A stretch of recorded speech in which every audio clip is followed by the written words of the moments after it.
Hi, welcome to Matt's Garage. Today I'm going to take you through some tips for disassembling your AX15 transmission. So for those of you who don't know my channel, I'm restoring a 1977, working on a 77 Scout, and I'm putting an AX15 transmission on it. The guys at Advanced Adapters warned me that maybe the Scout's got a little too much booty, a little too much junk in the trunk to actually, for the AX15 to handle, but you know, I've had it in my mom's TJ for 377,000 miles, so I think it's going to be a good transmission for me. And if it breaks, you know, I'll just put another one in, so not a big deal. But I've just finished disassembling it. I didn't do a video on that because there's a lot of good videos on there, but what I did want to do is show you the sort of like tips and tricks and things I learned that I want to share so you don't make some of the same mistakes or you can avoid some pitfalls. The first tip, this is pretty common, is you want to be organized. Now I went to my cash and carry or food supply and bought a bunch of these little hot dog trays. And I like these because you can write with a Sharpie what part it is. So you want to keep everything organized. The downside of these is they do tip. You know, if you get it off camera, they do tip over pretty easily. So you do need to be careful and take your time. There's some very good videos out there, Project Rowdy by You Can Do It and Robinson Garage, and they'll tell you how to disassemble it and everything, but I'm going to talk you through some of the mistakes I made. The first is the front snap rings, sort of where behind your bearing retainer. So this is the bearing retainer on the front of your AX15, where your input shaft comes out, and there's one of them is like the C-clip.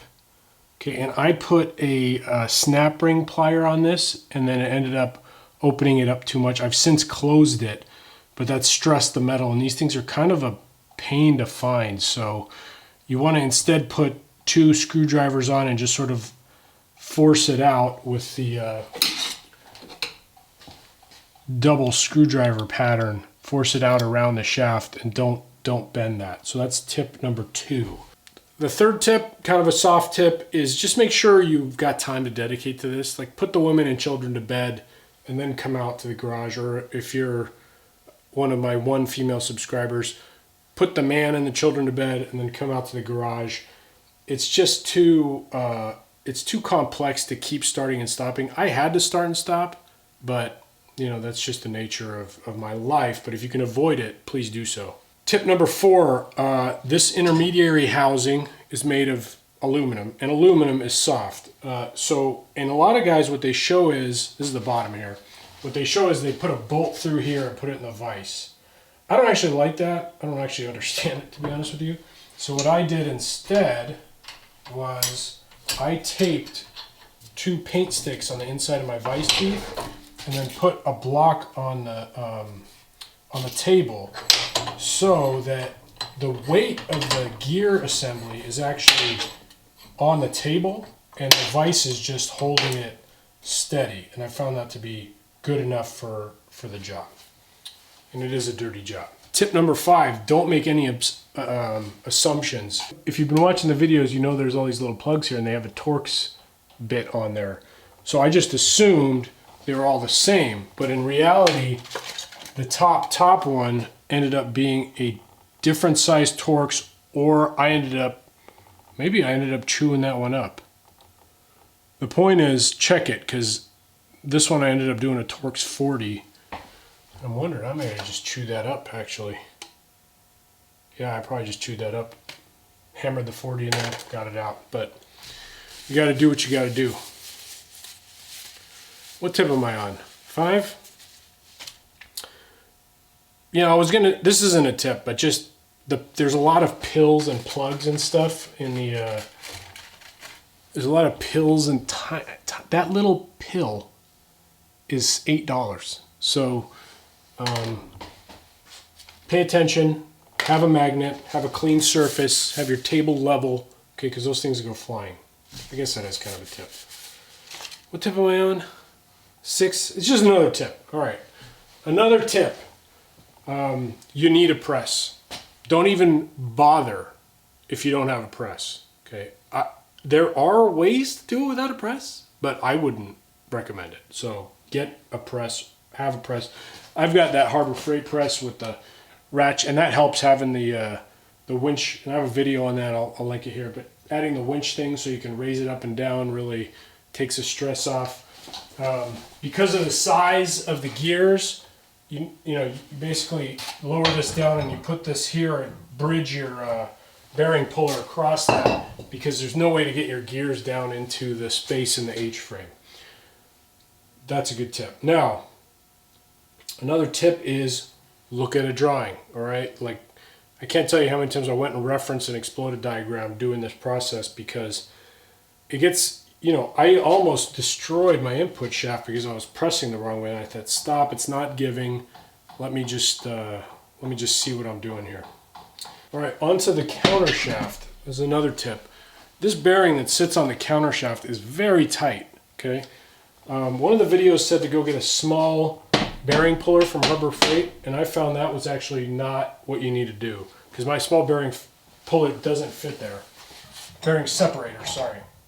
So I went back to my trusty large bearing separator, and what I did was I basically wrenched, and it's angled to do this. I mean, it's tapered on the inside here to grab behind the bearing. So I went and I put some pressure on the bolts and got behind it good. I pressed just till I got the first bit of give, took the pressure off. Now the bearing's further up the shaft, away from this this counter shaft gear. Oops. It goes further up the counter shaft gear. You can get the bearing separator in fuller. So you tighten that, and then it'll give again. Then stop, back off. Then you can bring it down all the way around the shaft, and then it'll come right out. Obviously, you want to be supporting your shafts while you're pressing the bearings out. So that's kind of a no-brainer. I won't count that as a tip. But another pressing tip is these things have a lot of tension on them. So what I do is I will actually drape a shirt over the gear. I'll make the contact, I'll load it, and then I'll drape a shirt over it. Now, will that shirt stop everything? No, but it will take a lot of energy out of shards. And obviously wear your glasses. I mean, that's like a no-brainer. Another thing is special tool. Hello. Oh, almost took that. Peace. Special tools. On the back of one of these gears, I believe it's the, here it is. This is on the back of this gear, when you pull it, okay, you got to use like a harmonic balance or steering wheel puller. But this is a special thread, so it's an M8 by 1, I think. 1 1/4, M8 by 1 1/4 thread. So you got to get M8 bolts long enough, and this one is about 4 inches long, 3.5, 4 inches long. So that'll save you a trip to the store if you already have that. So special tools, the press, the bearing separator from Harbor Freight, and a steering wheel puller, and a good set of snap ring pliers for sure. Definitely need those snappy snap rings. Oh, another tip. Jeez, I'm just full of tips today. That same gear. Oh my goodness. No, that's not the gear. Where's my gear? I'm looking for, yeah, this sucker here. This is the 1-2 slider. 3/4 slider. And where is the synchro for that? Synchro, come to me. Synchro, where do you be? Oh, it's in there. I'm so stupid. Okay. Keep track. All right. This is the 3/4 slider. This is very important. So if you'll notice the profiles on these two synchro gears, all right, this one is cut, it's called an angle cut. It looks like a ramp, where it's longer on one side than another. And this one looks like home plate.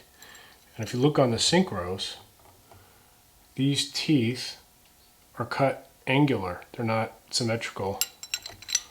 And these teeth are symmetrical. They're like edges of a crown or something. This changed a lot in the years of the, of course, I don't remember which side's up, but they changed a lot in the years of Jeep TJs. From up till like 99, they were one way. After 99, they were another. It's supposed to be both of one or both of another, but In reality, mine's a mix and match. Now what you don't want to do, and the rebuild kit I got only comes with the home plate ones. And some guys get rebuild kits that only come with the angle cut ones. So you got two choices, all right? One of those choices is not to put the home plate one on the angle cut one, okay? Don't do that, all right? You got two choices. You can either order an updated slider, that's this center part here, the dark part, okay? And that'll have home plate cuts on both sides. Or you can go to a place like Cobra Transmission, which is where I get that's where I got my reverse idler and my reverse gear, and I got this synchro. I got an angle cut synchro from Cobra Transmission. So like the synchro is like $10, and the 1-2 slider is like $30. So it's cheaper to get the synchro than the slider, and but it's something you'll have problems downshifting 4 to 3 basically if you don't do that correctly. And then finally, the final tip. And I started out with 7, but this is like, I lost count, it doesn't matter, is be like a investigator, okay? Don't assume anything. So for example, when I took this 5th gear off of the shaft, I saw a whole bunch of like gray paste in these splines, and there's not supposed to be gray paste in the spline. So that told me that metal mixed with material. That's not good. Now it's not the splines. The splines look pretty good. So I'm like, okay, so it's not, I thought it was, but when I cleaned all this up, it looks good. The teeth look like they still have good area for engagement. So I don't think this spun on the shaft. I don't think. But then when I pulled this bearing off, I saw not just witness marks, but it looks like this is the journal that it rides on. You can see that line? It's dark and then it's light. Like the bearing was not sitting evenly, or there was uneven pressure, or my main shaft's bent, which I don't have the tools to tell if the main shaft is bent, but you want to be aware of that so that when you put it back together, so you could do one of two things. You could order a new main shaft, which they're pretty pricey, and honestly, like, I don't know if I'm going to go there. So, because this isn't my daily driver, so whatever. If it doesn't work out, it doesn't work out. But I'm going to try to just make it work with the new bearings. However, I'll know that this was here so that if there's an issue down the road, I can fix it. And then finally, I don't know if so this is part of the whole super sleuthing thing. What is this? No, here's my reverse gear. The reverse idler. Holy smokes.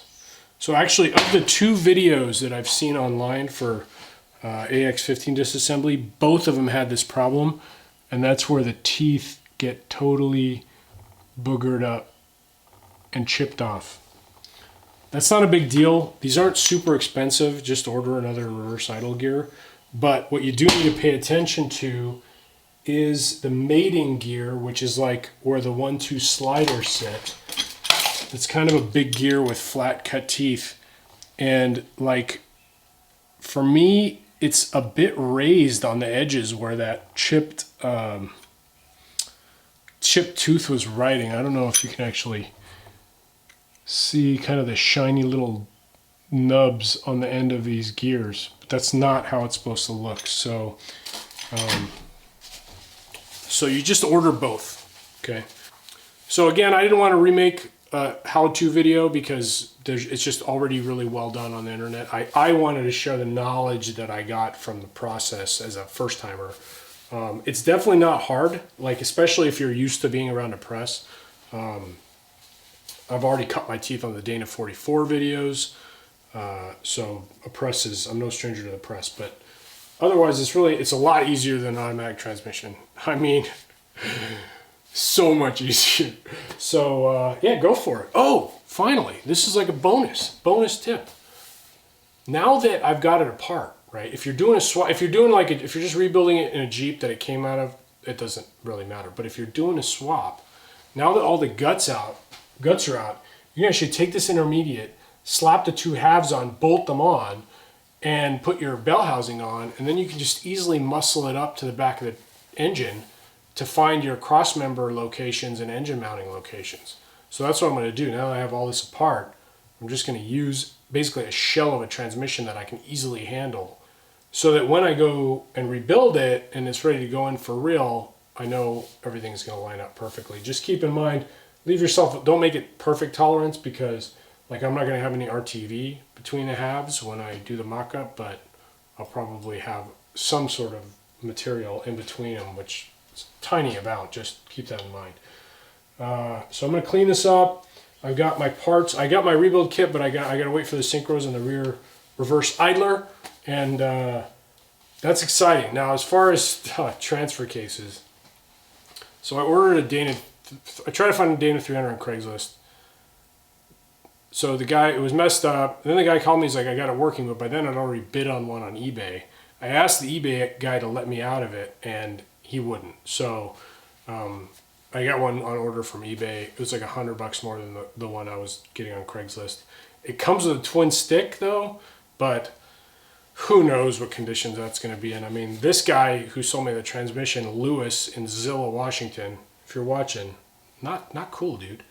He told me it ran great, and I got to tell you, between the metal coming off of that bearing, which granted maybe he didn't hear anything, but the teeth missing off of that reverse gear, there's no way he didn't know.